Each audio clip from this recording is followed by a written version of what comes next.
Sama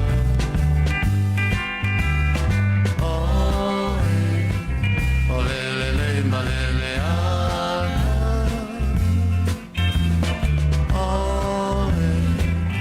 Samoa monila Tama Siali ole ama Tama Etalfaata Tama Taiti fahu Ino ole na o Keni tafa ingata Tua mia pa manu manu lei o kela samo Mago le ua Ne fai tui na mai no mamau Tana mai oe na le tupulana No lei lo le fa mai o samo Samoa mo le tua Le tua mo samo O te whatalo whatu I le malei fo mai o le tunu I whanunga le lei O le nei tau fau o lona stonai Lea ua tātou tu vai mai le aso lona sifuma le fitu O lo tātou fo launga I le masile lona wha O le nei tu sanga luas funu ma le tasi E le ma whai titia le whaafetai ma le vi inga I le atua I le nei tai ao O lana ia lava pule whai tō tasi Ia ua taita I mei le sui fua o lo tātou tenu Ia mana prokala mea le iti live le nei tau Ia ua te pena ai le nei lao lao tātou te toe whairoa I e whai mana manatu Sa manuia lau fo launga I le nei vai aso Whela fo I sa tā pena Iai ma whita I tunga Iai ma lava singa lo tātou tenu A o tātou nopia Iai Ia tunu e mamao Ia ma whepel tāpua inga mana mai mo mai lo tātou tenu I sa mo E le manatu maulunga sa manuia Fuafuanga uma ala tātou atunu whatala whamasani al prokalame iti live ni tai au I le tāpua inga mau o tamamati nā mātutua o lau tō talo tālo si ai whaiwalo whilima o tama whanau le atunu o lo saralau ma tala whauto I so se tafona rangi I ma tālo si ai toi fwoi ma whaibore iti live haftai lau tō talo o lo langona pēle mawhana ia ma le tūlanga le lei tā pena o whamoemoenga uma I le aso ma le aso whawhetele whai fōua Whata o tari oi so se mautanga singase na ngolei o tō wala o mai olo o tau turi e mautanga singase. E iei nganga wha mawhana whano le tua. Wa le lei fo ilo mai se I malo loa iau vai. Mano whea wai. Whatala whatu le tātua tanu. Nei tā, ia, sinsina mai tātua tanu. O le uoma mai. A le tātou porkala me le iti live le sunga le tamate fo mai. Christina, ia. O le a fio mai o le sunga le tamate fo mai le proklama. O le si kau wha mai akul manga. Runga le sa whai le aso. Aso whalai le o le vasa le tene tala wa Christina malo se fo manuia. Good morning to you. Malo se fo manuia ne tai au lau a fio ngal whatonu. Watala whats fo ima fo lo whatu le pa ia man malo le au wafunga I po paanga masani le proklama le iti live. Malo le fo lau le ne tai au a manuia. Ia ele ai ia mangisi kala o koe whai ele kumu. Ngā makamai ai le aso whalai de lele ngā ke ange. Alua koe malingi vai aso a koa o tala o le palota. Ia au le aso tala noa tu le tunu ia oi me tu te whai oi. Tui o le langona lava o le fia. O fia tu langa e lua vaenga o le tu langa I whitwhilinga e ma tu langa o suinga. E o se vaenga tā ua na e le whanangulongo fo inisi o tangata tala noa. Ia ma se vaenga fōfo a tuno se tu langa na e mana ia nei palota. Ia. E leo toi pōmana e le mai mō mai le tātua tino. O leo ua mai ale whaitaunga whaalua. Ale ofisa whai palota malona ofisa. Mai le ai se suinga mai le pōna e mai mo ai I le tātou whasalonga le na mata pena tuam Christina. Le ai se suinga. E na o le tasi le suinga. O le tasi o I tu malo o le sa tūlanga lua. O le ua minoi ni ilunga le tūlanga mua. A ua minoi mai le sa manu malo ina ua mai alwhaitonga mua. I le tūlanga lua. I need to be very careful, Christina, al whao ngai no ni upu wha Samoa e wha manino e langa e o le si fo i te me fa manino tu ai le o manino le fa fonga me le tunu me la le nga fa kwala ngi ko ka le me sa il fe to mo mo sa maro le skama e lu fa fingo fi ai o mangel fe ko ngorua wa saulo wa ka malen kurua alu dunga sidi saur ka malen sidi kurua an me la le ai e ia ne si ile mo ma turua o le pauta kasi le o ya sa ala sa o so manatu kusin sa ye se swinga tele na e to manatu yo no tupu le faita ngo fa lua a tonu le ai o te tonu le o a fo i unga lava le sa ta no ai le va se tona sa lo manatu i unga lava nai e ai o no e whainga tā, e o se pālo ta whainga o fi, o se pālo ta challenging. Challenging mo vaenga whaapu whai umai lua mo le HRPP, o se ulua e taimi le wa i se vaenga whaapu whai. Ua challenging na la tau i taimi o whainga pālo ta. Mai le fast food tau sanga tau wai, pe o la tau lava sa dominant. Ai mo le challenge mo le vaenga whaapu whai le whatutu le tu sa motas. Ona la tau e fo mai tonu ta longa ni o porkiki valu masina e ui lava ina e lo ia e nisi sa o le fo ina tau tu ai tonu le o vainga porkiki pa o se vainga fo so ele tu langa na sa ia lo mana o mana tu o le unga lava na that'll be the final count o le wo mani fai tau ngolo lua ma o le o lo tutu sa ma wa tatia mai o tuala la vale pe tau mai la ngai pe ia o tuala le la o le a tali se me le lei se me o le va a kupule o le me se me va pele te fa sa lo tala sa tupu mua I whainga malo o tuana ia tua le tātua tunu, ele nā maranaina, ele tau tau whailo fo I tamali ina na whaatari ele to whinga o le malo. But whato a tupulo se mea, wako kosere lei. Ai ku e se harko kasi le al tasi fo ele tu whapea. Ele tamatau le anga vale le mea tamo e aia na o ia. Se mea le lei mo le temakalasi a Samoa?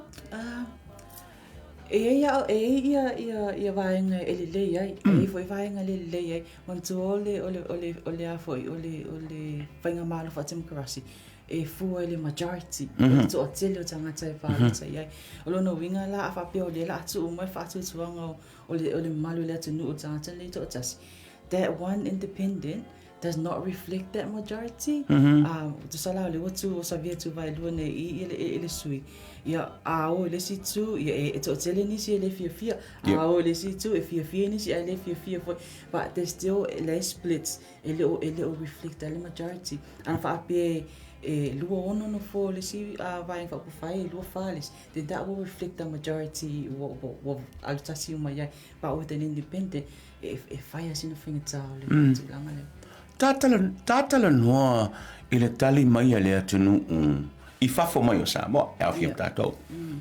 Lea sao mai tau fua isi whai ngā pālota o tuana I atu, fua la I le pālota, la sao mai, la la mea wala yonga, whawhai ngōwhera, la mea wala inga kele le wawao I le pālota nei. Tui ole voting behavior, ole o tūlanga fo leo o mea le na pālota o tatu tangata.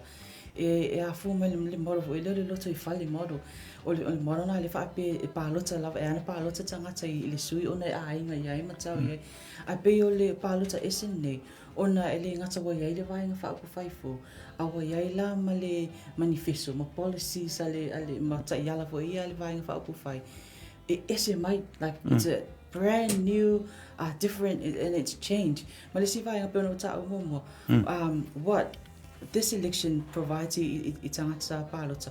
First of all, choice. Wa yai lesi vai fa na filfilinga. And second of all, ole change, ole swinga. So ole filfilinga mal swinga. O me tawa na ole palota nei. O me le imasani ia Samoa I whainga palota I tau sangu tuana. Beo nā lua mafua I ona tele le interest ma le vava o tatu tangata. Ona o mea ua mafua foi. Wa au mai palota nei. First choice, second change. Ala mena mafua ia mea.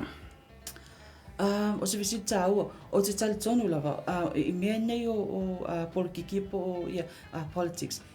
Campaign strategies win Okay. elections. Yeah. Campaign strategies win elections. Le later campaign strategy, it reflects ilang results. That Yeah. has always been the formula, That has always been the and formula. it always works. Always works. Whape fue whengale compare ia America, for example, ole gaminga nga fo inga mahaloa ia Barack Obama, the first ever black president.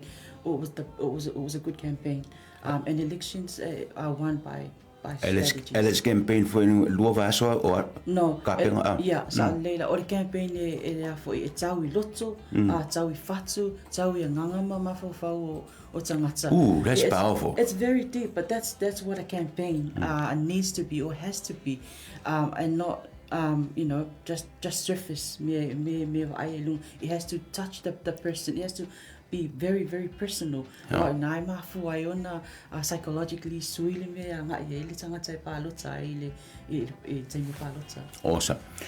La falta tu marolonga ataliu mai ile malolonga lea ona tato wolo le ni foi nu mela le ngole na ta mata tu ta wa ile fata ta ya lunga le tilo lo na au te telenga ai a foi mai lo le malolonga le ona tato wolo le te tonu ni foi nu mela e mana o mia ilo mutua no for le tu si lalo ko fa ile foi malo fa popo malo ko ese ya on ka kwalo le fa pega pe u malal malolonga ne we'll be right back.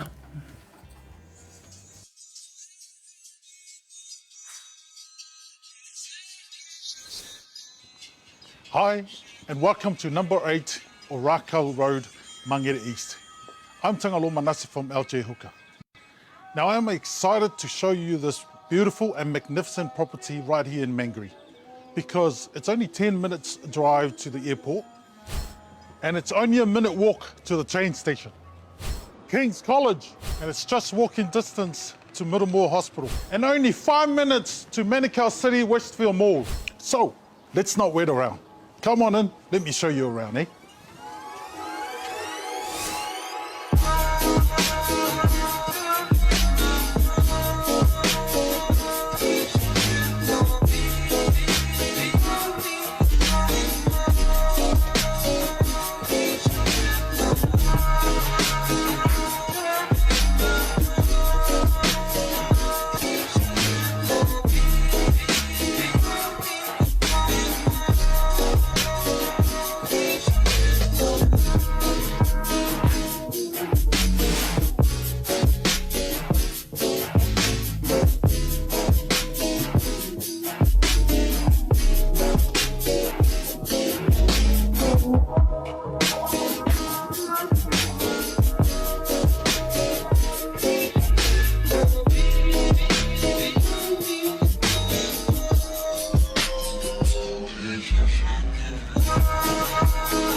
Well, there you have it. Now you've seen it all for yourself. So why don't you come on down, check out our open homes on Saturdays, and let's make it happen.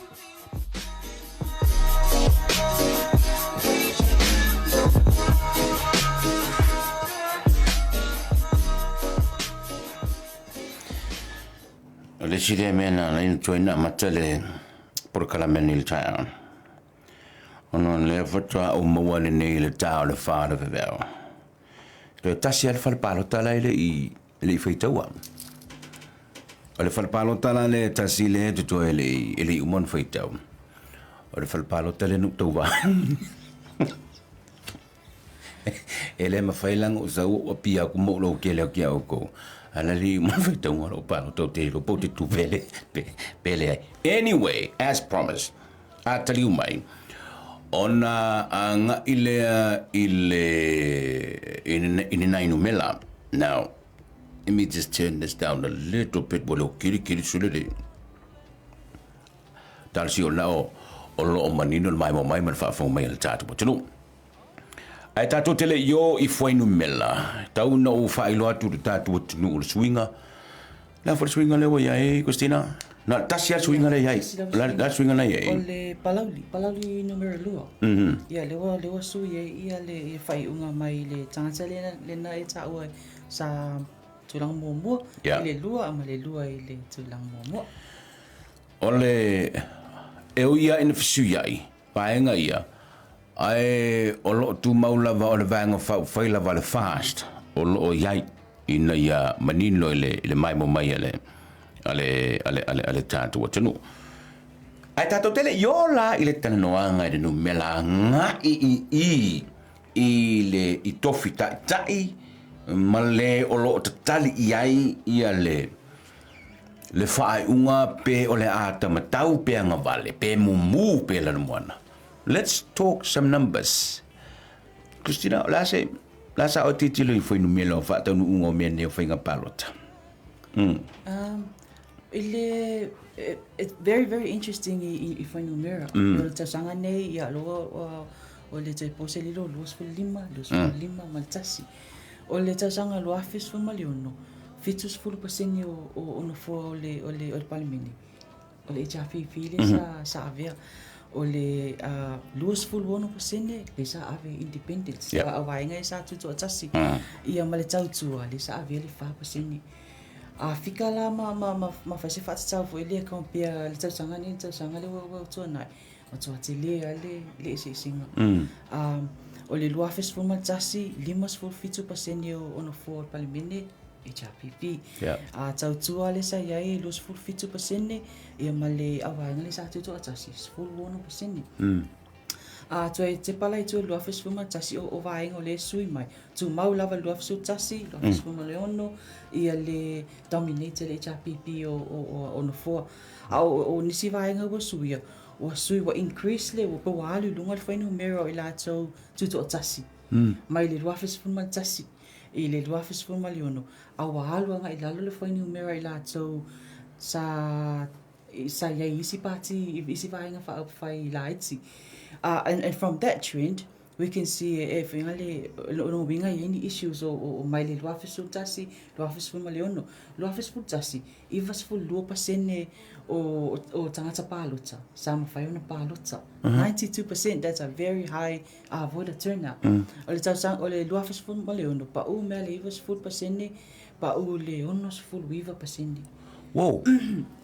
So pa u male iva lua le voter turnout I le onos fo wiva voter turnout, and those numbers tell us that okay, maybe there was no choice. Ele isi paing fa fa le ave fi feelinga tangata ma wa pe wa nga ta se tu se upa fa faingo fi pe wa nga ta le tinu le ya nga ile fainga palota ona la le ayo se me fa se fit feelinga Au ye le vai angi le we fa nga no upu le ngata. Le nga ye me o tilo opini le upu le ngata. Wa ngata ona e mai wara ka ni fe e ko malo fo ya le vang fa it's up to copy the reason. Yes, that can be one of the Ola ko ku o le me kasi. Yes, yeah. On no for all ya. Could that be the reason? Yes. On wale ai se me fai ese fitifitinga. No choice. Yeah. Because ole lima tau sanga tua nai. Wala ngoanga fa solo a ko mea. Le ya masesi kala ese. Tatutulia puan melana ta uai an increase in numbers of independent candidates. Yeah. What's going on here? Right mele wakupui. Yeah. Do I think ole increase your independence? Be it there's a trust issue. Trust issue. Wa ele me va le tulanga fo ele wa fa tuanga po wa bele wa lenga nga ele independence. Wa there's a trust issue le lopo a fa pe alu I atono ke o malo yanga le alu I a kon ke o malo nga. So there's huge trust issues in the increase or independent numbers. It's a sa opelfaya too. Not only on the trust issue about that, and also a trust issue in terms of what independent. No, I don't like your policies. Yeah. Yes. That does not reflect who I am and what my constituency represents and believe. Yes. Both you HRPP and you FAST on a decide Lord candidate. No. Ole auto va tutotas. Yeah. But you know what, Christina? It will take some time. Ilo tato te nuuman au palota to understand. Yeah. Le mafuanga wa le nga decide kakalea. Elu as an independent. Yeah. And then onga fatu na ye le mafu forward tang te parot. Eta tau ono because always lava ngale lua choices. Kama kau pole nga vale. Yeah. Ele is ka kuku il onga ko me pa. That's a good sign, eh? Yeah, it is a good sign. I be independent sa increased my between 2011 male lua fes fu malionu. Ele iyo te le lale increase independence le palo ta le wa mai ane. If sa ole ala lo so no o wa sina vai ole ole decision ole do I go with their policies or their policies if apela le relate say values or tangata le Yes. if it's mela le na mafu na tutu atasi I temi fa pene Ole siname le ole ai olo watal tununga ye foi mai mo mele tunu mo fa amsino male ta watal ranga ni ta o leo o te ite fua i le tele o whainu mela o sui na tau vai le whainga palota lea na te anea le tunu tuto tasi. Something tells me e o no tu whatupula ia le whainu mela lea i le isi whainga palota a le tātua tunu. Ai ole a loto te tele fui tanga te tau vā whaatu to tasi. Ona tāua le mele na tāua. It's a trust issue. Not only trust in terms o le tangata lawaya tau wā palota tu ta. A o le trust i o le vaianga lea po. Lesi vai. I le vaianga lea. O se mele lei. But it will take some time you tatonga tata e whaamasani e palota i le tuto tasi. Yeah. And it will also take time i tato tangata e palota e anga i le vaianga.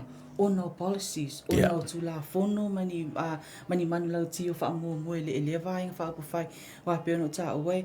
Tasi lava, like we've been politically socialized into HRPP. Yes. That's the only party we've known.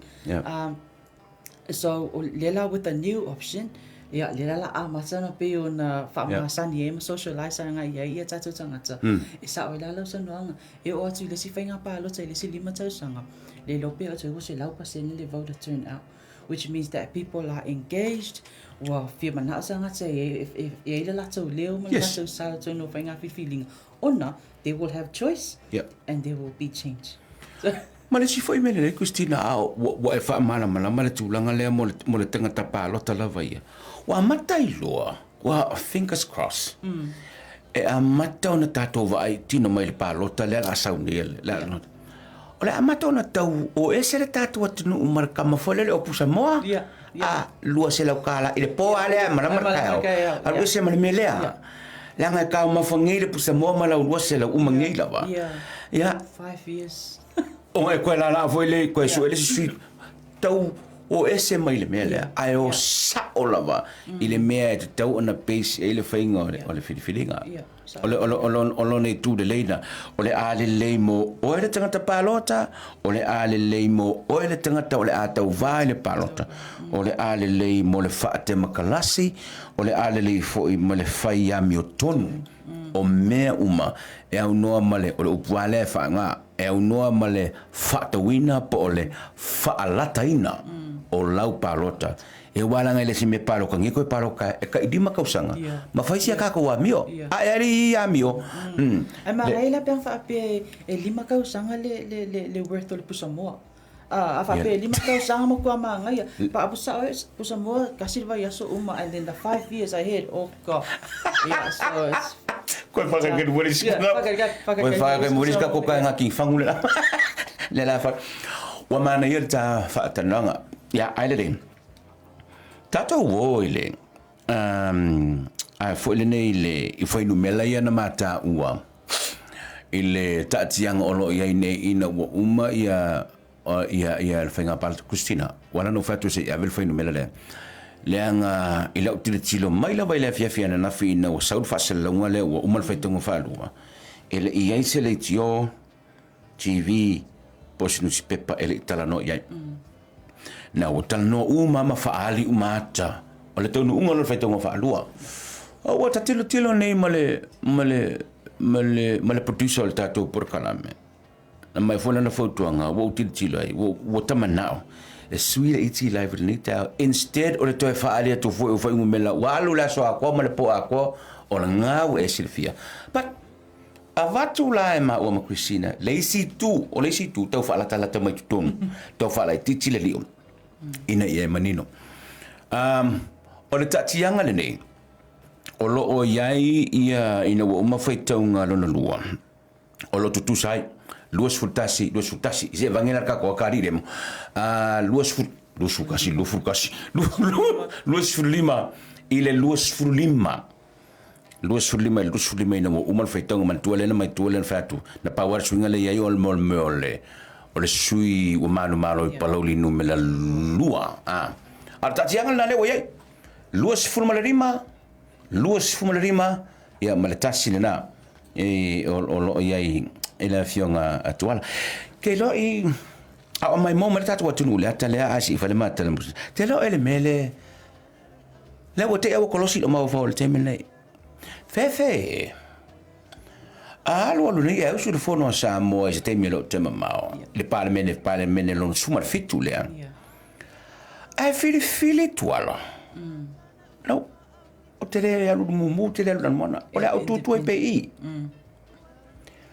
o lona winga mo le 5 tausanga lea la asavaleni o tuala o le a whaia whai unga o tu la fono ma pili ma mea uma ma le tala o le tupe a le pati o le atu mai e vea ma whainga malo that I'm not sure say but I'm just saying fefe ai fili tuala no ina wo mo to no lu tu malo tu pe na il mele that wow what's going on is that a mele mo se fainga malo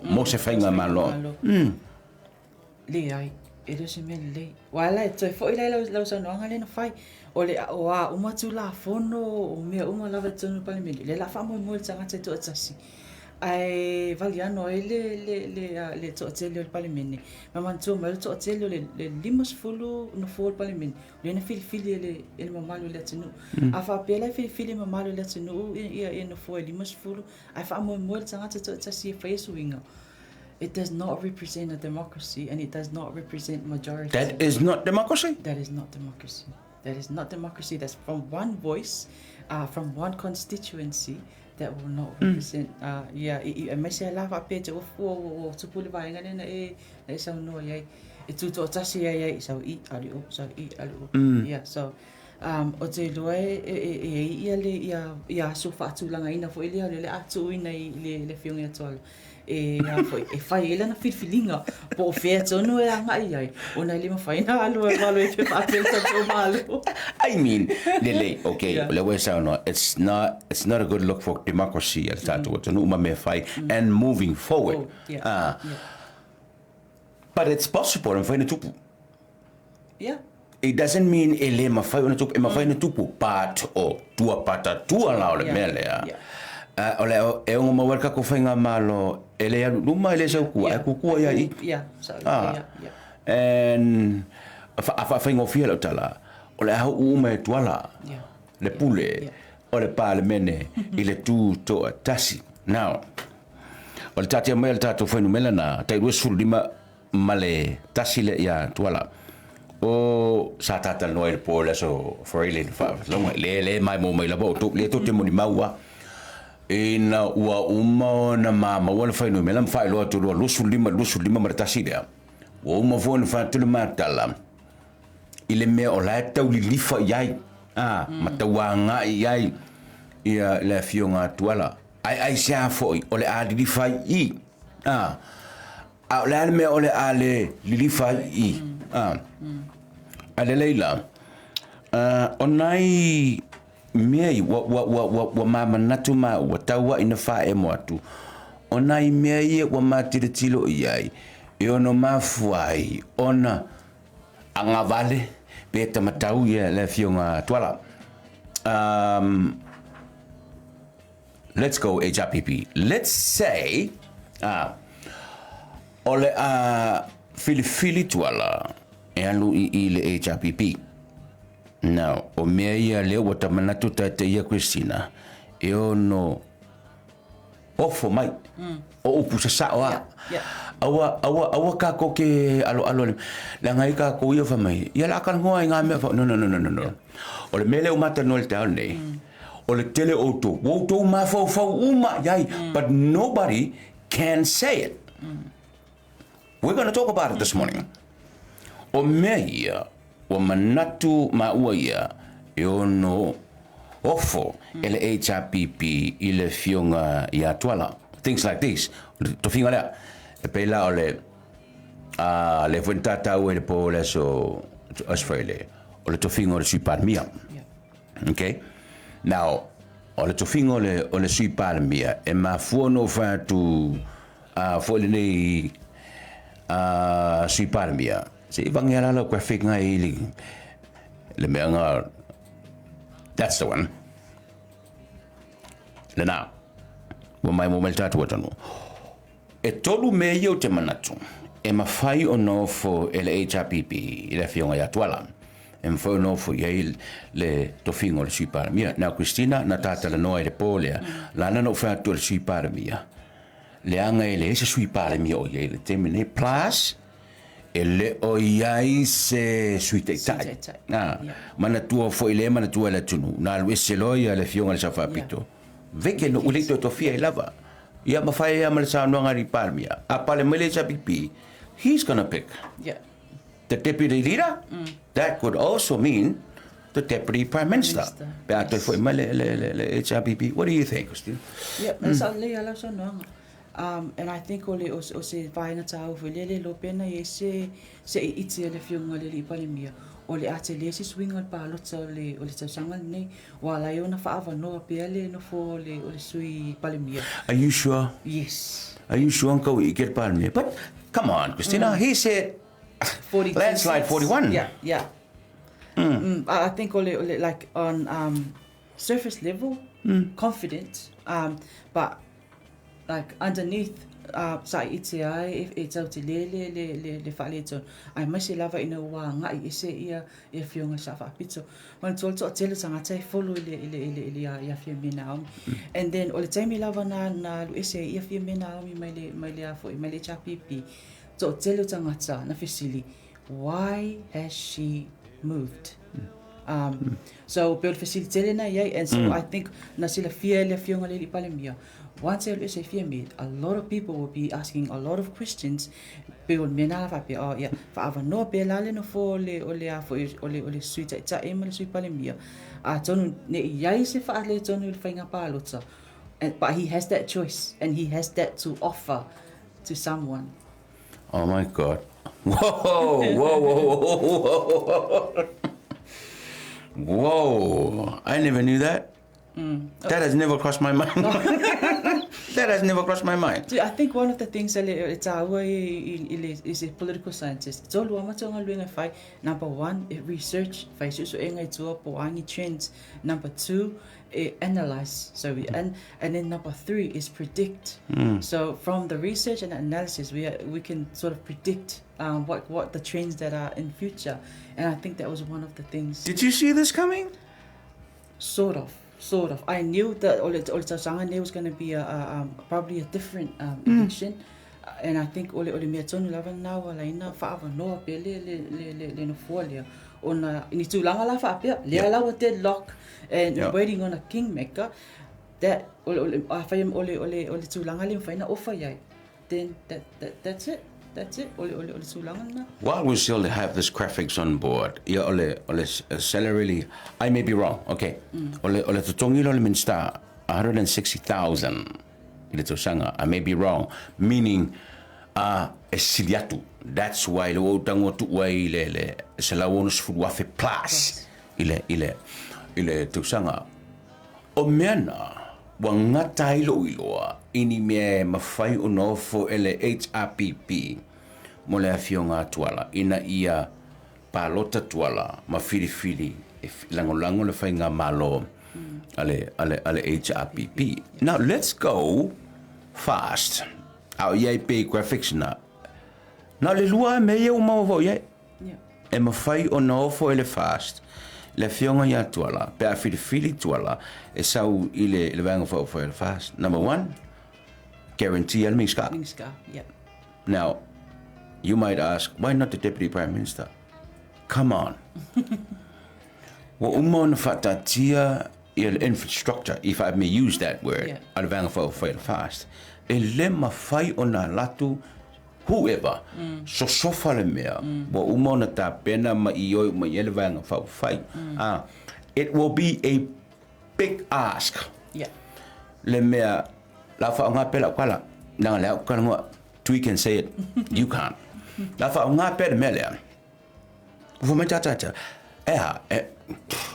ki ufa pela audi, you know, Yeah. fa se tu nga luia mai to file, no, you can't do that. Yes. No, you can't do that. You can't do that. A faila si fit feeling ala le fal beta. So la ngona vang fa foi. Yeah, yeah. Yeah. E ono tu poi se be na male tilo atu a supporters. Ale vang fa foi ale fast. So that's why na pauna me o tanga tu ila le mela. Mautinoa lo to fi minsta. Yeah. Ya malo tongi na ele ila lo mo le sala wons wafe. Yeah. Ile Yeah. tau sanga. Fa tasi mai si fa maniang. Fa minister.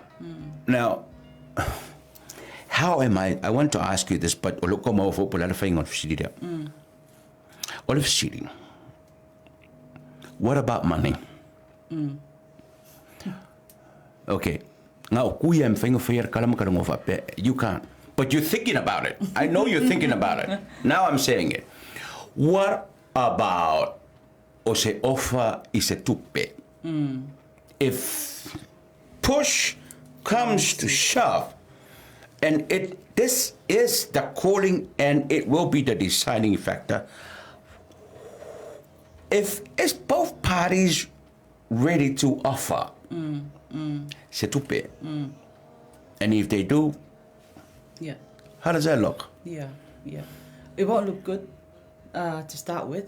Ma o le foi facility le o le tupe le wa ta o le tupe sau ton o le pockets ale vai fa ko fai on top of the salary, but o se tupe sau mai le taxpayer money. Oh, you will have a real alarming. Wa vai na Yeah. fa pe o se tupe o fa mai lava le pocket le tanga ale vai fa ko fai then tick. If I to pay it so if my taxpayer money, then that's going to be a problem. No, I wala no tano va pe Christina. Ele yolo mo fo a mai ku pelo con ina fon. No, don't do that. Yeah. Don't do that. Faye se ofo se tupe. It has to Kanga come from- ala oi yeah. lau kanga. Yeah. A mai lau ku pepe faye ono afia. So do not Yeah. touch taxpayers' money because that money belongs to the people. Kung nga pena. Why am I? I'm willing all of city mele kupe. Langa like I said, le foi mai mo mele tunu. Now I am fin fal talale. I'm not ma fofo. I am fin fal kala. Okay, I've said it this morning. Okay. Yung mo kupe, I don't know. Ni member pena. Ai lele. Sa usi mer fa fonga la kung pula le si mer kero. La karma ronga. A fo i mai o na tatou toe fo i le tua. O le asala ngono le vanga fa o fire fast. Pe a avesi o fa pea. Minska bla bla bla bla. And or le asala ngono le HRPP. Pe a fai o se mele o le ha o yei. O le e mana o yei tua la po ua o fo i yei. E se vanga fa o fai. La fakulma kala pe umarka ko marolonga le fakumolo koko. We'll be right back.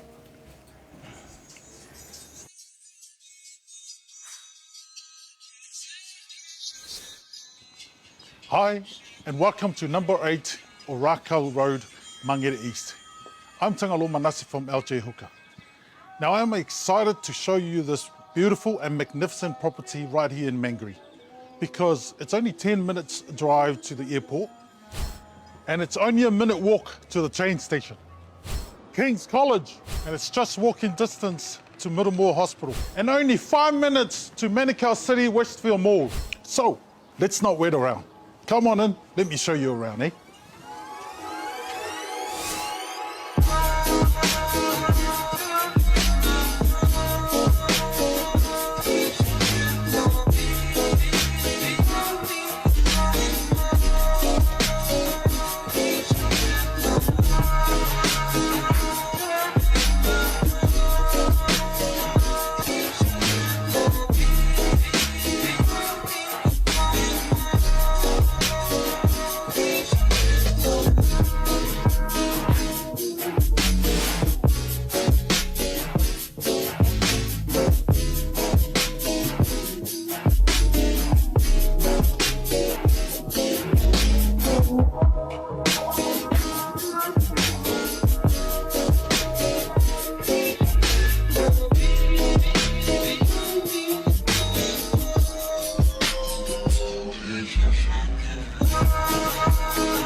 Well, there you have it.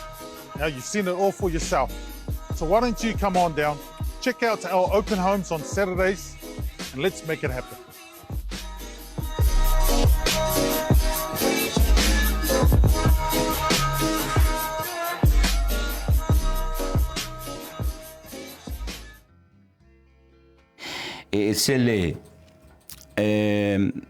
I've been reading a couple of comments al tato tunuolo al tato por kala me nei tau. Very. Wa nga fo ile matu fatu masoso atu le matau pulea. Ona bo ina tulo wale u fa nga ino ngana masoso atu le matau langa wai e tato o ma fo fo ye. Ai mamua e musu tala no ai lua va veoso kire au kara. Kolu ya ai lunga sa onga me but wa ve fo le matata no maftuta te tau what ta lai lu tau fi ma e fa so ai there's nothing wrong about us, me, Christina, and you talking. There's nothing wrong. There's no law stopping us because o le kaimilingi, the way I see it, le wa umun fa te whainga palota wutu tusa la e fa te tari whainga malo, let's talk. Let's talk. Wai sa or kala Jerome pese fo le fana na Jerome koe. You know, umalol paloka vili lo lunga tio to lauta vale. Hello chief, see you later. Ele koe lo mele au ka kin fang mole ka go. Para le time ile tato telenoa. Tato avatu au mai tato tufa. Tato telno ini me on tola. Se tu avatu ale atale me le mata no ai neile. Anele ilaile. Ile fati no nga pe a fai. Ona decide wala ya le HPP. Decide wala pe alu ile fast. Christina ilo ko mengi no fi fai. Ya, o toi fo ila vai I tu ila so no ngale na fai le o twala le la e fo e afa pe anga ile fast. E anga ia tua o mautu le anu fali o le vai fa po fai le. Ai o le se senga la male HPP. Anga I male HPP. Ele o mautu le lato te inga pe la le o fai le ava no le deputy prime minister ro o lo no winga afa pe te wa nga I le HPP o le ase o le ni fa lo mona o lato fo I o si ni tono o le vai nga fa po failia ele sa o le tangata fo a se tu lo I tu ala o tapa fo swafa o sa tu tono vai nga fa po fai ave le second place. Le wo e tangata senior wo leva na e tono le o le fainga fa. Okay, stay there. Stay there. Davi na o mon fenomena. A fai o se susi ni le HPP. Ole a o manatu. E sacrifice le ngona le o fai mai ne o la sacrifice lo wita. Aisa a wa a sacrifice lo totama. E o ye o le viver ko finga le la fai. But ole ato e foi mai ai la u whainga malo. Yeah. E ta ia le whainga malo a Samoa. At that cost. Yeah. Okay. Ti ngā pēla loto. But hey, Yeah. we're back in government. Yeah. Mana ia lo. Olam kwa manga ia, skome mai, olam kwa manga ia. Siki alo mana. I guess ole vainga o te fia tala no ia uia. O internal politics. Okay. O whainga porukiki ai e tonu vainga wha o whai. So ia le vau, le si party, ma le si party. Pa o te tonu lava le lātou vai. Wai mo te noa lava na ia ni tanuanga fo ilea ale lātou ia vai wha papia. Ia, o le saungi mai oe o le la whaatu oe ke sui kai mai sui palimia. A lawa o mai whongo o te lock. Oh. Ia, lea lawa o te retreat, ai la ia talanoanga ia pomani tonu sa whai mua. Ia, o ai lawa la sa uni wapi, ia, wa o le la o walu ke, whai, lea la atu e whaasolo muli mai tua. Ia, a tonu fo le la whai, fo le upu fo le e fesili ia muli mai a mua mai.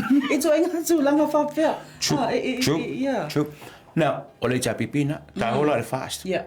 E ese me te manatu e ono tau nunu ai to au I exactly how you explained pe a whai o le tapipi. Yeah, peona ta atu ole se singa na male fast o lo mautu le la tovia internal structure o ye le la tota ita ole a foi sui ta ita no ma sui senior lo ye ele fengita la ona ini the internal politics fa pe tono la to vaing fa fai o no vinga la to ia le sui ia mingo fa tasi mai si sui te le ala le se singa male si vaing fa fai. And it's a good thing also for pe a whai o le a tauru e manatu tuala o le a lupe I le fast. Pick up something from there. Militino ina o langa first term. I to tonu o le parlemene. Now, here's the scenario, Christina. Alu le meringe ai le tau le mea fina ngalo tuala e te tawana au mai ele fast. Mo ia. On a switch lo laia. Ile HRPP. First of all, Mautino ala. Fast? No, you're not going to be the government of the day. HRPP will carry on. Last hour, kilo fast in ka on that issue. Melanga. They will stand their ground. No, we're not going to give it to you. That means ola leo mai o ko whainga malo. Le lau mai le HRPP. Koe whaau. Koe whaau. O, e tele la vaenga. O le la a whape e whiwhile sui le vaenga leo. Ia, o lono winga o le si 5,000. O le si 5,000 na o ne atu ina ia e anga i luma le whainga malo. Ia, e maali ale ia la le tūlanga lea. Ia a whiwhile whala ia lono winga le tamawhainga atua ma le alu I lunga o le voter turn out fo ilea o wawape e toi fua iai to atele I o number o tangata sa pālota I le fast so ia lo tūla ia lato sui ai to atele lava I whainu mera lato sa pālota mo le fast which means it's a le percentage o le pasene o pālota tangata sa pālota le fast ela titi ia pasene tangata sa pālota I le HRPP ia ngai whaingita o no le tatu o le electoral system. The first past the post. O ai lawa mua sili. Yeah, that's it. Ia ai valia no ai le tele wesi a palota. O le sila o fisili a ngai lai au tau langa ngol fast. Ma ngai au tau sui whai pule o whiwhili al fast. Can I remind you, o le tau another tau, vote for change. Are you fast people listening to me? And candidates at fast from there. You are another tau or a female or another tau. Vote for change. Now my question is, are you willing to bring that change regardless? Yeah. Fast? I'm asking you direct. Fast? Vote for change. Now, that change, are you willing to do whatever it takes to make sure the change that you have been preaching for the last 8 months, you will make sure it will come to pass? Yeah, so layer and very very similar challenge to le sui tu tas because le wata tala no name ta tala no I ni vai ngai lua ese mai le fainga pa lo tane and a fa pe ni si fainga pa lo sa fa pe luma nai e mana e te pa ona o leo foto atupu o le filfilinga mal suinga and I guess my challenge ile afo le independent, are you ready to make the choice? Because you have a choice. You actually have a choice. And are you ready to make a change? You just threw the ball back to Tuala's court. That's where the ball should be. O le si mea tāua, mo le mai mo mai al tātou atunu. Now, e lal māta le la tue whaari atu. Tātou tue fo ilola e tua le HRPP ma le mele no tāua.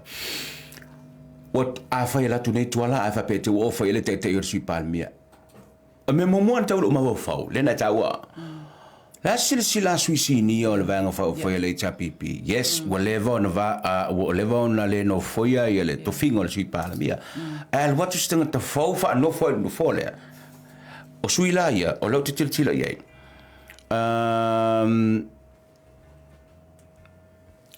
A fionga topa u a tapunu Nicoli Hang, le sui wa loa, ele HRPP. O le fionga ia lo wafo, Fonotoe, Pierre, Meredith. Ia malesunga lo tafi. Pesau, e pei o nisio suisinia o le HRPP o lo tamana tua. I wonder, pola sala tu mai tau, ai ono ofo, ele te ta ia vanga fau fai. Le tofinga le nei e le fionga ia tuala. O le ala mai kau merka ko. O le tala no I me e ono tupu. You know? Ai ale kupu foi. It's better. O si da kuranga. Ai a kupu so le me ala le enka ko kalkalungo ene. La sa ufina ngalo Christina. O mantu o la wofule sa sui palimia I lesi paya inga. O le o te loa peo ina le tension te le ale ye tonu le o le vainga fa le HRPP. Ono le wa e mo I lava ya foi Prisau ma Nicoli Hang, but la wofo has been there before. Okay. So and being in that o le tonu lava le circle le probably in the top 10, maybe ale vainga fa or top 15. I believe if I isang a challenge for that role. Or if I pay challenging on the role of the Deputy Prime Minister. Tui, I'm telling you now, there might even be a leadership challenge within that party. Oh, you heard it first on ET Live. Going back to the teacher tua. Il me leo e tele noel mta pule fa tau ya il fionga ya la wofo. Okay. Sa oe, sa ye de to fiele sui palmia. Ai ese la tiro. Yeah. Christina. O le sui lo tilo e, le fionga ya la tafi. Yeah. And here's the reason why. Talu ana tu mai ma fifile mai lo tafi. Sa o aru no tono kabineta. And he's been there since. Plus, o le bonus la. E ele te mele ife se palo ka sak pekia. Yes. Sa tasi mo sa tu peitea. O le ratu tofila. Si, o le ponge sila nga. I don't know pesa lo ponge si pole extra nga. O le o te ilo ai. O lo tafila tu tau tilo ye tofile ole. O le si pal mi o le vanga fa fight. Senior, yes. Very valid, yes. Senior, yes. But e le term o le whenga palota. Ili whea se palota o tafi. Na tusi lima o maisa tu peitea. O la lato a tofi lea. O poin sa lewa ki le mele. Which is sa lea mantua lewa sui melta sanga nei. Lewa lesa yai lesi sui. Lesa e mo I lava e tasi le vainga whapawhai. Ai sa yai lesi sui. Tui e mauti noe o tu lesi whainga palota. There will be choice within that constituency. Yep. O le ai la se sui mai se si vainga whaapu whai e whai e se whiwhilinga. E whainga tae e sao lava o tasili tofi. Pa o le e se singa, o le ai o se pool fo i le whai e le whiwhilinga ale tūmalo. So, yes, I'm out to know I'm fine. I'm really ministerial, but then the next election, then what? Because he will have a challenge. Yeah. He will have a challenge, and people will have choice. Will have a choice. Paule me leo te tofi fo i tu whailo le mele na tawa. E ono iai se lui. I to tonu o le vaenga whai le HRPP i le tūlanga te tai. Ona o le tofinga lea ma le whae o ngai onu tupu i te tonu o se vai o le vaenga whai a le HRPP. Mailoa. O ke ro wala vanga kalma. Ko finka ko fea ule o so le wa ke le varu de ka le sko. But anyway, e to elu amna ya mama tau pu ya la ale a fai le marolonga. O le voti le Christina, ele ma se si wa o ele le mapa. A fo e man marolonga. O le nga fai le Lisia Christina, ilang kapingeka. Mo le HRPP ma le fast. O le fo nga fai le Odisi. Kapeneta e ono whaatulai mo le HRPP po o le fast fo. La fai la marisi. Pe kukusa mala Odisi. Ya pe ele i fai vuisa Odisi ale o ke ilo karongo. O mal marolonga fo e mai. La se ka ko kilo se ka pinge ka ku mai pe atu mai le HRPP pe tu la mai fast pe mai an marolonga ling.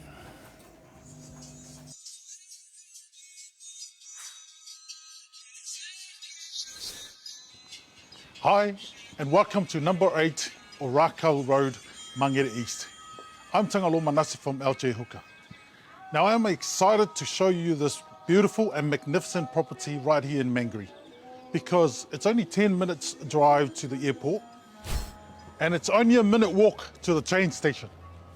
King's College, and it's just walking distance to Middlemore Hospital, and only 5 minutes to Manukau City Westfield Mall. So, let's not wait around. Come on in, let me show you around, eh?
Well, there you have it. Now you've seen it all for yourself. So why don't you come on down, check out our open homes on Saturdays, and let's make it happen.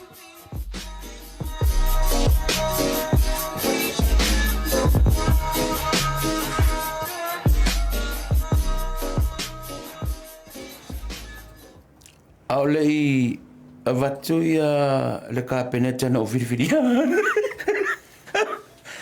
Au lei avatu le kapeneta no firfiria Christina ma no fainga ma ro po ia ku mai. Si tatu fo itua. Ono le taua tele no fango lo ia tuala. Ole a fesiri ia il tele o mea uma.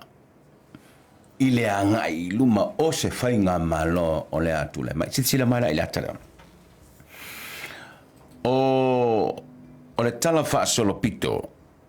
O le tala wha solopito o le a wha atu wina e tuala malona i tumalo. O e fwere i tumalo? Nganga maunga. Numera tasi. Apart mai mea o sila mai le tunu Christina. Ani si me te manatu no fa popo. Tuala and his constituency making history. O me sila manil tunu. Wa tofio e tuala malo itu malo. Yeah. Leo dua ipa le mia te mai tai o le tunu. Pe a fai o le a nga ia lango ia.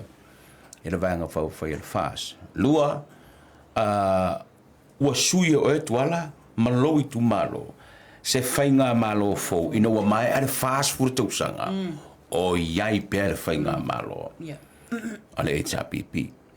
O le si te silo iai. Wa ave tuala malo itu malo le ava noa i se pati fo fato avanu masina ona tapena. Ia that's right. le fainga malo. Ele ngata ile na wa amata mea tuala malo na itu malo i seisi ala va fo Yeah. o le polokiki ma le malo tu to tasio samo. Yeah. Did I miss anything? E se me umisi ata. I don't know what pa i le tele o vaenga. O le si vaenga ta o le I guess o le ta no I for in but values over money or money over values.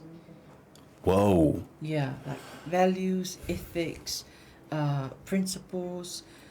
Is that going to be the deciding factor, or is money going to be the deciding factor? Oh, that's hard. Yeah, awai money la afoi. Afa pe o te talitonu la ma o lo I te me I Samoa. E tele la vole tu malo e anga ile suifa pe. Anga ile malo, alu le malo na me fai me tatu awala fa atino ia ngaluenga o fai. Ele se meleanga na mea. Ele se meleanga. Yeah. E mawai ku per kako I ku malo. Ai au foi ngai ngalo I le mamalo le tunu mal apalo ta. Po fea lava pe alo le HRPP pe alo le fast. Those will still be done. Okay. If I love it awala atu la I le fast. If I le awala atu la le fast. If I fale au atu la I if I love I mena ele fa pe se longa ya lu fea ma lu fea. Awala responsibility ana I el ma. O le tiutele na. Tino ngaluenga fa pe. O le tiutele na so se whainga malo lava. Au tele mana o e vele na mema mea te whai e se whae unga. O le mele wala inga e kamakau. O ngai ke mga o. No. O le whaingo le ala ngā lue. O le whaingo le whalea onga. Ola le mōli su o le paipa. Ola le telefongi. Big cable, big use, big internet. O le mata whai yoi le nā a so se malo. Ai an, o le si fo mea tilo iai. O le ale whapitu tasistala I le tumalo. Tato umala watanga te palo. Ele leo na sila I lo nao te te lenga o le mea manuia o mai le tu. Nai lo le pumo o mo o le sila ma le tilo. Pai ane le ngutu ma le ngana o whao ngai le ngana whiwhi nei manino. E instela lo tilo lavala oia na o lo tumaro. Tilo ele manuia. Ia kasila le mea. Kasila le mea I Christina leo kolosingi lo mawawa. Nganga maunga numeritasi. O te lontan no totele alela fatu la tala o lesi matati a folo fatu ni le mele puleono isala fai puleono isala fai pule hono la mero kupu leo ko fasili Samoa ya puleongo le arko fa au maia lau tō wha. La me whingalo e pureongo. Leisi. O ai le whainga malo e tu. Na tū. Ona o le wha au tautanga ma le tō wha ma mao. A pureono I sala whainga. Ia ele nā malalaina. Sa ngina a mese o kou le fast. Hami ngā ve ese le whainga malo le lesi pule a leo koe lima pule. Ya na langa fo e tol fas se mea ele manuia tele mo to se va la le mele ku wa fetau ni fa pene mo to tusa kasir ka kale ese ofea o pule ono lea ole ato e fesili le malo Samoa lono dal ko fainga le fo ia malama le leima manino le tala fa solo pito le tunu o ko puleongo ko masangi langa o ko skup a ku foi le malo sa mo le malo ko sela o le mau a pule le wa pinele fainga palota le a o Samoa a le afsil malo ya puleono au mai le tofa kala fa so piko pe ko mangi ki o ka kingori ya ka kala fa ya ko ngiso moni lava lau sau noa moni le lau sau noa le tūlanga lea wa tai foi lava lan ven sa amatai wa le ngata na iai i Puleono le tali lea wa le lato filfilinga wa iai mal swinga they have a choice le me faina filfili iai ma o le lato filfilinga foi e ono ma wa le swinga so sa le lau sau noa ia maresi mea ko e kasi ala ka le fe anga le fa kafea ko o Puleo ele al malo ku ko kasho Samoa so ça va i Puleo ça va give yourself a round of applause ole vo ko e siri malo Samoa ila fa ku fala inga marco fa mao au mai asi fa kali ya lo tatu tunu ole keiro la lava kuma le siole se vingola o disi sungo so kilo pe keiro le ai ole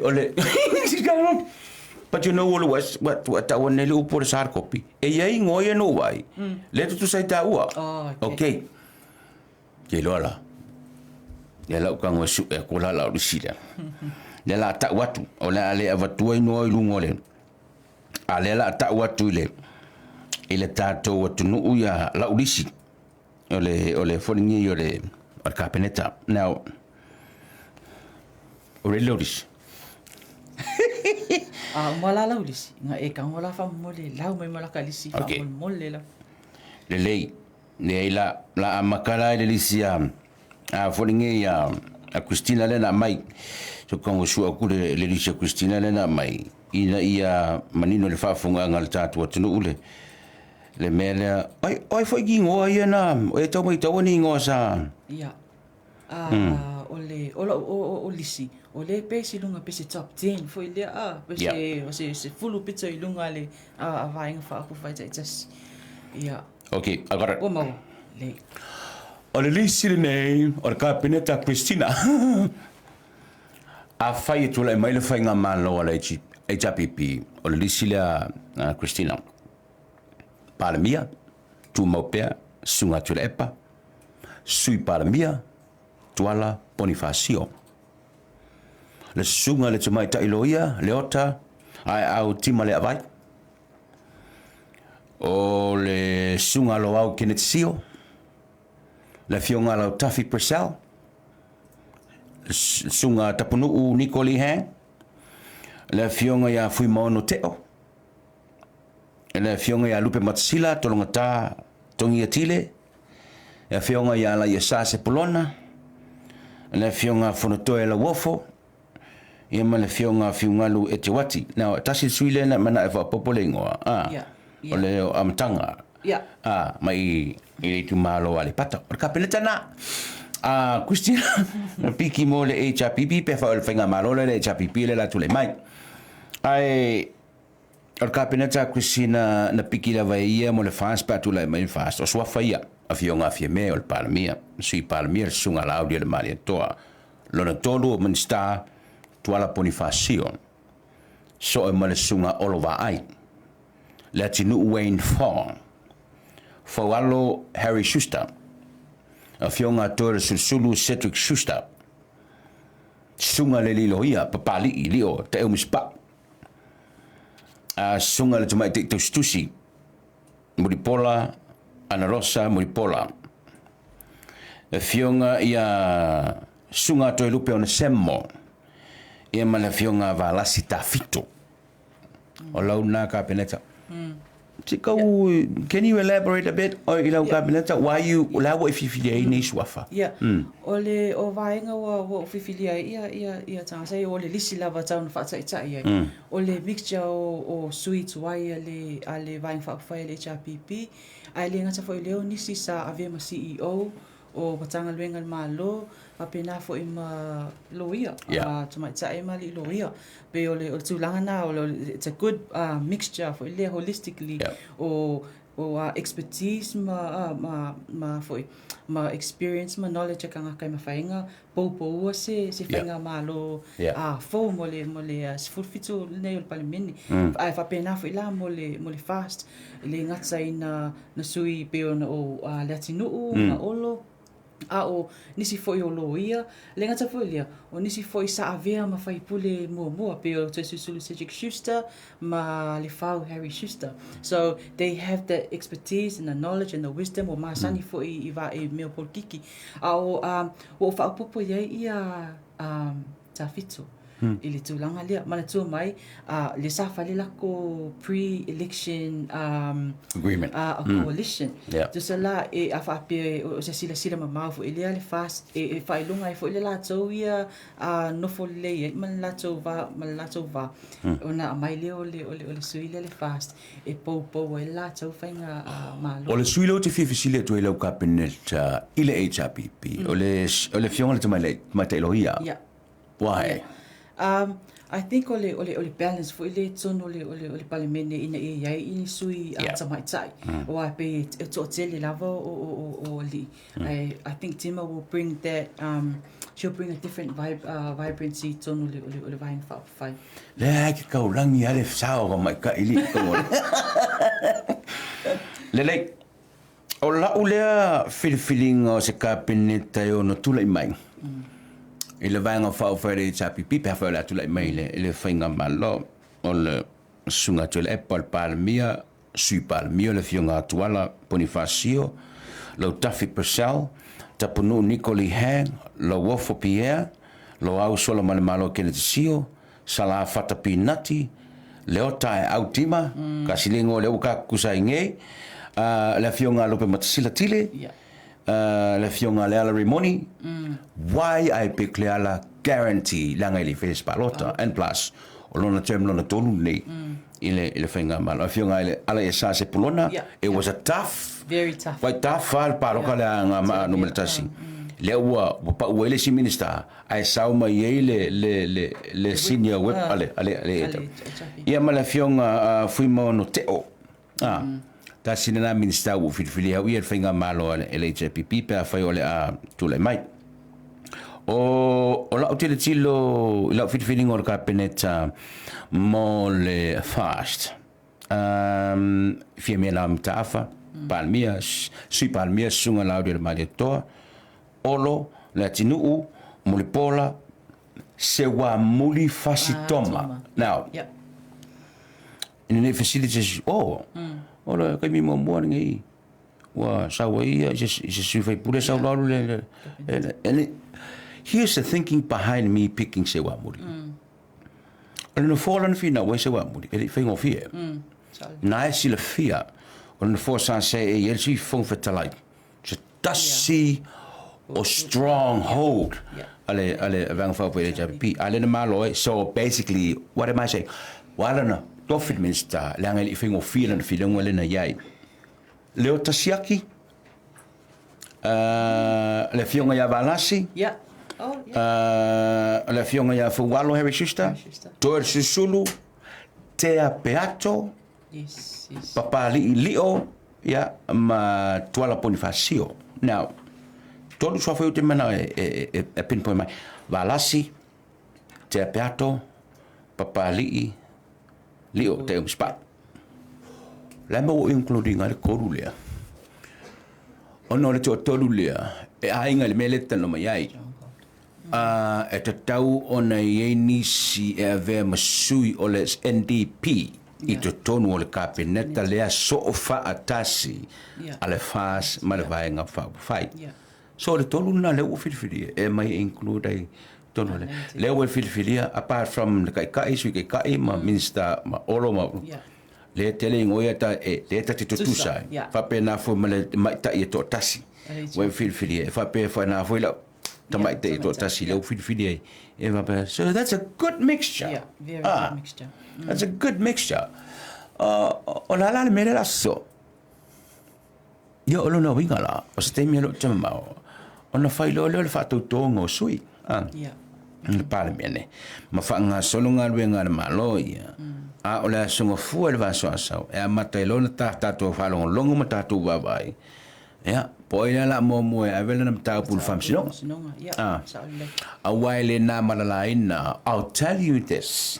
Christina mal mai mo tatu. There's going to be a lot and lots and lots of court cases. Finga pa lot tale. Yeah. Yeah. La mo fa ila tala le. La nga ile se me fingo fie. Le fase furu te sanga o se e finga malo. Ai sau se pa ki fa kwa valu ma singa kan kuta. O mai avel finga malo. E le o se mea fingo fie. Na so manat. O ye lo so nanga tulanga lia. E sa le lo so nanga ele fingo fie. Ai a tipo foi tu mo ma to e ilo vai nga tau palota. A fa pia o le fina ngalo le atunu I tu malo ia wa malo ma ia sui ole fast. A fai ole fina ngalo ole tu malo. Then I'm sorry, but the voters have spoken. A fai ole fina ngalo le tu malo. A siala le ato e avia ile famasinonga o lewa fili e tu malo ia sui fobia. O la una ia lo na ia manatu ia. A fa fer pusa mo ma le se lo kala len ko po le so le skofia ma mas falili. Yeah. Olimpia na ia pa lava lunga tanga tsai ai esa ole lava ia ole ile tulanga le ai pe mena to ato fo itu alta le tata no pe o vainga na talo sia ile si fainga pa lo tsa lumanai ia fa ti na tulanga fa pe na o tu fa afa pe wa finangalo sa mo e fa ile swinga ma la ai luma i tulanga tsa fainga ma lo fa tem karasi o no winga tsa ona fili lunga ole manifesto ma fili lunga ole policy ai lo fili le pusa mo male lo se la tala ia male tanga tsa fu ile te tau ia a wai o male le manuia lava o ia malo a inga malo nu ia ai ia I fa le ton wai le no I just know this. I just got this gut feeling. Ola matua tele au court cases ia la fa nei. There's also a possibility e ongo ko e sui ingu fa ingu mela somewhere down the line. Fa ingu mera o sui tonu le mota, you know, walanga ele ta fiele le fono al palmene. E tonu fa to sui. Fa nga solo nga luenga fa palmene. Ai fa nga solo fa nga luenga. Longo winga la it means nga fa ka ko nge o el fa kule. Ai ko lu fa va ya so so lingo la ke si wa pa u. Fa fo e. Sa le si kama na pena. Wa e tau ne lo so nga tu langa le o swinga ma numbers. O le siva ainga tau e atonu e ono tupu ile luma nai. Pe o lenta tala no las farai le tu langa tau lola pa lotsa. A ia i tu malo fo ile tai di mafe. E i si tu malo tai ile ato se afe. A alono winga o swinga fo tu langa o boundaries fo ia fenga pa lotsa. E lo mana tu i atonu e o tu le si fenga pa lotsa. Pe fa pe tu tu la le fenga malo le temine. O le afa o popo I manisi sui fou o le palemene. I afo I tu malo I o te ala tau lola palota. I alo no winga o le amawhaiona se I mai lesi nuu tu I lesi tu malo I ai vai loina lesi nuu e tu ina tu I lesi tu malo. Ono o le fai o le tūlanga na no I le tūlanga o le afo le tūla fono le e whaingo fie o na me ia boundaries o whainga palota. A tata noi me o lola palota.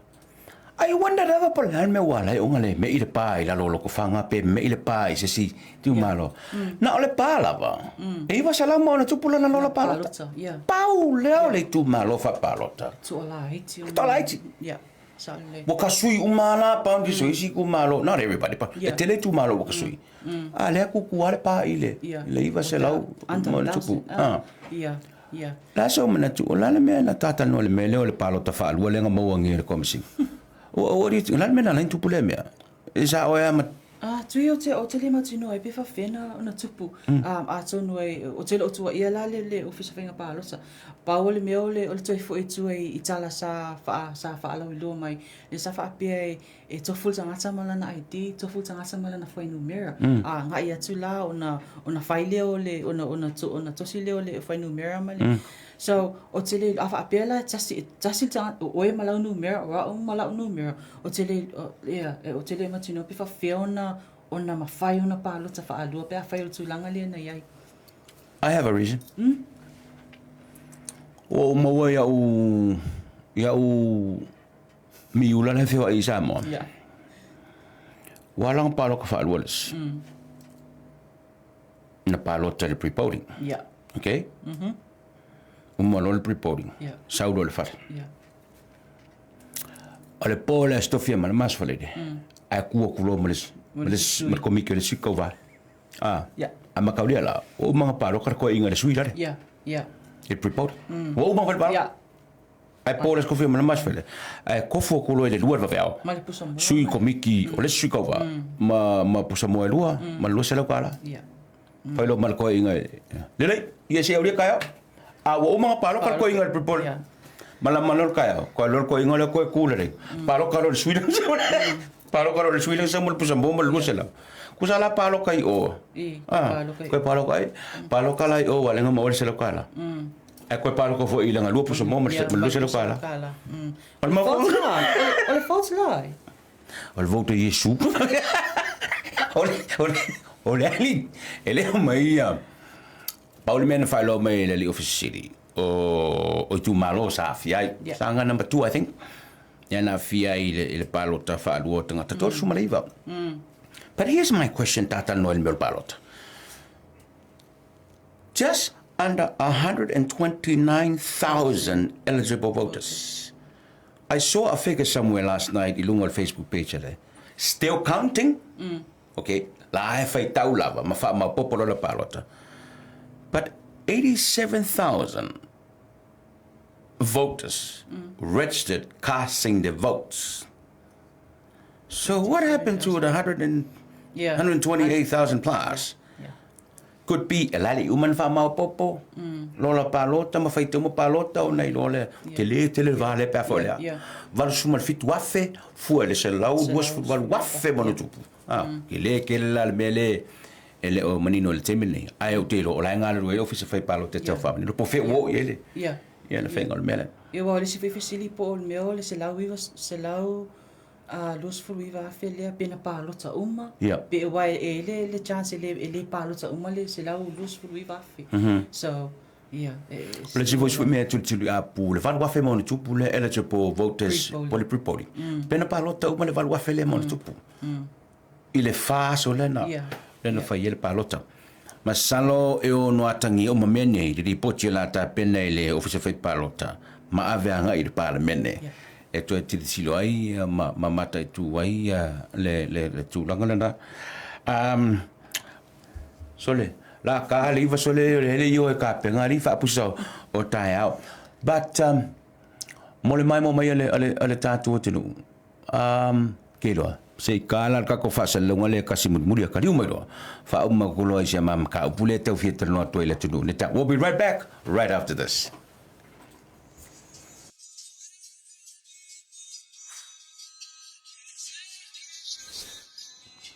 Hi, and welcome to number 8 Orakau Road, Mangere East. I'm Tangalo Manase from LJ Hooker.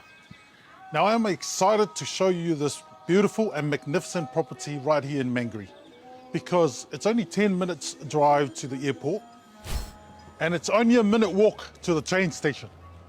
King's College, and it's just walking distance to Middlemore Hospital, and only 5 minutes to Manukau City Westfield Mall. So, let's not wait around. Come on in, let me show you around, eh?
Well, there you have it.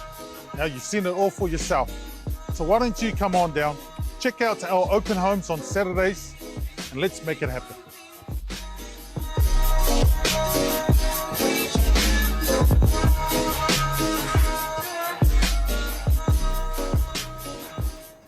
Ua lama whai u ia le tātou porokalame i nei tai au. Aftai fo i le lava onu sai o le tātou atinu u. E peo nei eilo mai moanga le nei tau le stona. Christina, any last comments ele i te urunga tā whaaso le nei tai au? Tui atono o se manata muli lava o le atono le tūlanga le tā oi tatala no le nei a vaenga le tai au. O tā ua lava ia manatu. Ma whauwhaunga, ma ni motunga awhafo i le tūlanga tau ilo i longa o whainga pālota o tuana i nei. Mai lava i mea sā tutupu, i le anga i le pālota, ma mea sā tutupu i le taimi o le pālota. Ia o lefo i lawa tāta tala noa i ni tūlanga i ono tutupu, i le mai ai o le whainga pālota. E lava taimi o tūlanga, as a political scientist, that's what we do. O mena whai analyse ma po angi trends i anga i luma, ai po ani me whali leia mo lisi whainga pālota. E a wha Samoa a whaiwa e se upu ma se ngana o le tauta maali i lau whaafonga an. Ia alofa whaamangalo o le tamawhai lava e patu se au nanga whaale au. Ina e mawhai ona taso so ta e mtatal noa li ne tai au i tūlanga o whainga pālota. Ai manu e tele ia fufuanga li neva yaso, ai mai se le weekend, mai se le tāpina le sāpati tai au. Ia malo whaalo lava whaafitai. Salo le tāua le melena e pa ini Christina. O le tāua lava lea whaatala o le au ngā fu o le whaatala mana ma whaasoa le ni tāu. Tātou whaasoa o mai, tātou tala no ai. Pea no whaia tuai le amatanga. E leo se mea o le a mawhaia kungi o le a kupukai au. O le ma ua lea tiro iai i le ta'avilinga ua iai. Yes, o leo se whaitonga whaalua o le kakianga leo. And everybody was talking about it since yesterday, since the results came out. But we chose to present whaikako porkalamengi different from everybody else. Mātala no atu, e comments mai, tātou fitu wha iei whapena, hoping e umanel tātou whatanonga nea ua tau whala tele titi le lio o lau sirisile le mata opu. Ia mara tatianga opu whai ale tātou ele ai, seisina te whaasaina le tātou talatanoa i mata opu whai o le tātou atino. Lai masesi, ia avaku au mai. Aua foi nei te tena le whinangalo o le tātou atinu. Sa ma ua whaamatalanga ua watu ile nei tai au. Aioe. Malu awa i whala e o tō whinangalo pe a foi sa maa ngana ua le tau tamali. Po sa whaasoa ua e manatu ua whaapito tasi. Don't think like that. Don't. Me voina le utau e tupe tau ruruangia mai le whaasoa le atunu urungo le tātou. We normally have somebody to sit and monitor the comments. But this morning, let it go. Let it go. Sau perkanga kaya ya ko nga me foi lele me foi le masangia ngo fa ko ko yo e ke ma va valo I lo mo le fale nga ya nga fingo fiar kala tu nga me ya. So instead ya mi ma Christina ole ya Christina ole taliatu il ko mengi fale ko nga sa we just gonna let go ngo ye nga pe ele o se me ngo ai le ai nga le aking apa pa ole ai ma se me ai kasi ko me foi ngai linga leo kele ma sau fa pe na nga le aki apa le se me o ye ko ya ai malo fa te tele Christina de por kalame le nei tau au le to lungal por kalame tau ne o le to tele yo to sa tu si mai ya tau ma mai tu singa sa lo miere no spe para ma lo le sa vali na tu si le tu stala so fa ya tu singa tau finga o tu singa tau finga o le tusitala no newspaper sa vali. Ai o te tira te stasio ata, o lo o whainga luenga I le ofisa whai palota. Il me le sa whai le palota, so te lo ilo la pesa tusinga o se tusitala, pena tusinga o se tangata whainga luenga. Ai le ofisa whai palota. Le tu e nama mau te le tu e whamtala ina fo. O tusinga ua sauno ai ma le komisina o whainga palota. Ina ia tuu le whaai tu au. O le tala no ma ia tui. Tuu le whaai tu au. O whaitete lava. O whaitete lava i le tusi o lo lima mo whaatonuina se tangata i nei atu ulea mala e le ai se anga vaa o iatu i tusi li mai va pena se tangata ma whaatonu le whaingon ngaluenga a se tangata so malia whenua lo whingalo lau fionga le komisina ina nei te mai tau e se tuila ma ape lau mai tau ma lau tilo i le whaasalango lena ma fue nei le whaese inga le atunu ia tō whamalie o la o le na fa le liwina o le fa se lango na maua muli ane sa fa se la e oto muli ane to have ese e oto le fa se lango ya ona o mai le par kala fa muli le single na sa vali wa and I quote was our no ele fionga komisina ele le fo ile le ola o ino o le mene o le tustala ene emotino ele potita la sao ma ua ta ua se fai tau whapea ai tu urifia mata mua. I know it's directed to me. Ai na paure tala tu ile nei tae Commissioner, are you kidding me? Commissioner, did you really need to scoop this slow to get to me? Really? Elena malalaina. Le tulanga tawoloa. Wa yeto finga le malo o fa e nei lo fionga. El komsina ia po lo sunga fo ile lilo ia. On this paper here, I got written down a lot of things that I wanted to say this morning. Mo mua ile li tustala lua ilo fionga komsina. Langa ile mama ia tau. Le mea watu ai nei lo tangata. But you know what? You know what?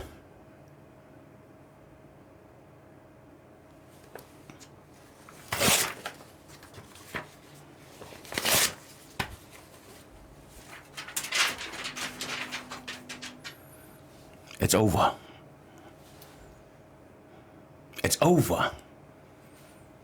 I really don't need to reply. Nanga au tari atu foi. E toi tari mai foi. Tu tari atu e tari mai. O le a pule ie tu ilo na loto. O le a foi le tangawi malia i matau ai mai. E le a faina. Wa masani hei tui. Au sa ina le pepa vane le fafunga mai le atu. E le to e tali tui. Wa lava lea. Next, let's all move forward. You said your piece, I said my piece, they said their piece. Close that now. Wo umon fai taud palota Samoa. Samoa, let's all move forward. Start fresh. From tui, anga lelele tua mafa manuia ila o fionga komsina mala o fanga. To lo pulo il fati nongo lo tunga albenga.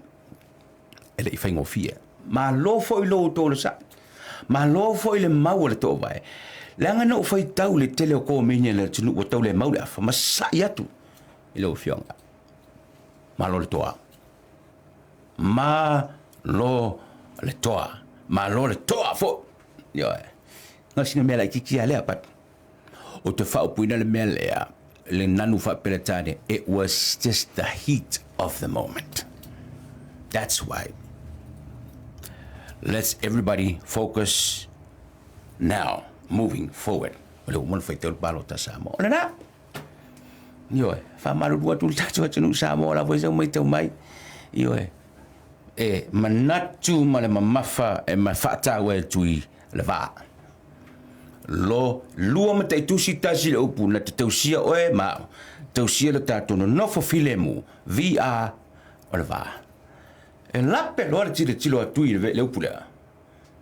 Vai manua lo le unang. Ona lia leo tino i le tapua inga a Samoa. Ai ui lea, o le ipu mai umasa. E le mwhain koe mau mai. Pau le me kaunga a o inai tui. A o mai lea mea. Kurung kafkafi. Sa vali ana iluma. manuia le tapuai ngā Samoa le whai ngore rei vai aso. Anga le leile atua ma wha manuia i o tō whai walo whirima. Sa mā wha amtalanga o le tau tamali i le mai tau mai a Samoa, mā lua vi whale o tō whiringa. Whale ia le whale o le tua. Tā la pui pui o malu laso a tai ao, tala ao, tātou whaalongolongo, i le upu fola le pa ia lau whenga alwenga. Tō matau i nei le wholongo lau sa, mai ua nei, i le vai aso a sau. Mai le sunga le tumatewa mai Christina, malo tangata whaatawa atui, Samoa e alofa tele mo e tātou tue wheloa i le vaso a sau. Soifua mai manuia. Soifua.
Tell